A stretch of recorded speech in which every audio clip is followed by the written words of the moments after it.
Në një moment të pazakon diplomatik dhe mediatik, presidenti Amerikan Donald Trump ka ndarë një detaj interesant nga biseda e tij e fundit telefonike me presidentin rus Vladimir Putin, në të cilën u diskutuar pushimin në Ukrainë. Ajo që tërhoqi më shumë vëmendjen e publikut nuk ishte vetëm përmbajtja e bisedës rreth konfliktit, por një koment që lidhet me zonjën e parë të Shteteve të Bashkuara të Amerikës Melania Trump. Sipas Trumpit, Putin gjatë telefonatës shprehu respekt të veçantë për bashkëshorten e tij, duke thënë: "Ata e respektojnë shumë gruan tuaj." Ish presidenti shtoi me humor: "Thash po unë, e po atyre u pëlqen më shumë Melania." Kjo nuk ishte mirë, nuk e di nëse ishte mirë. Komente të cilat u pritën me buzëqeshje dhe habi nga publiku, erdhën vetëm pak para se Trump të nënshkruante një projekt ligj të ri të mbështetur fuqishëm nga zonja e parë.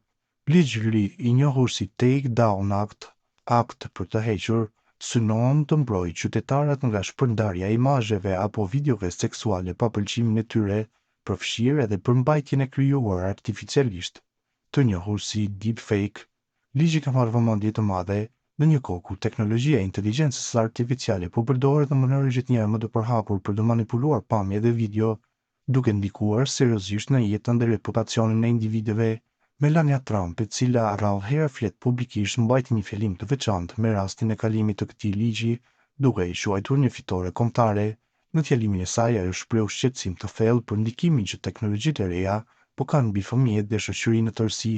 Inteligjenca artificiale dhe mediat sociale janë bërë si karamele digjitale për brezin e ardhshëm, të ëmbla por problematike. Ato janë të projektuara për të pasur ndikim në zhvillimin kognitiv të fëmijëve tanë, tha Melania.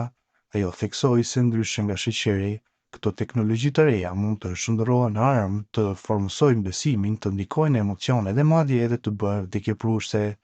Ne nuk mund të rrimë duarkrysh dhe të lejojmë që teknologjia të përdoret për të dëmtuar njerëzit, sidomos të rinjt tanë. Ligji Take Down është një hap i rëndësishëm drejt mbrojtjes së pavarësisë dhe dinjitetit njerëzor, shtoi ajo. Ky zhvillim vjen në një kohë shumë të rëndësishme për Shtetet e Bashkuara të Amerikës, kur debati rreth etikës së përdorimit të inteligjencës artificiale, privatësisë online dhe rrezikeve të deepfake po bëhet gjithnjëherë më i mprehtë. Ligji është përshëndetur nga aktivistët për të drejtat e privatësisë dhe organizatat që merren me mbrojtjen e të miturve në internet. Ndërkohë, komentet e Trumpit për Putin dhe Melanian përforcojnë imazhin e tij si një politikan që përzien diplomacinë me anekdota personale dhe batuta të papritura.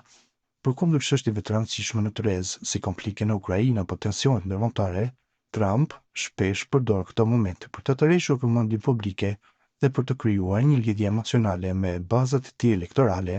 Melania, nga ana tjetër, vazhdon të jetë një figurë më e rezervuar në skenën publike, por deklaratat e saj të fundit tregojnë një angazhim më të madh në çështjet që lidhen me mbrojtjen e fëmijëve dhe etikën teknologjike. Në mbështetjen e saj, projektligje të tilla mund të kenë më shumë sukses për te partisë dhe politikës, duke u fokusuar në mbrojtjen e qytetarëve të zakonshëm nga rreziqet e padukshme të epokës digital.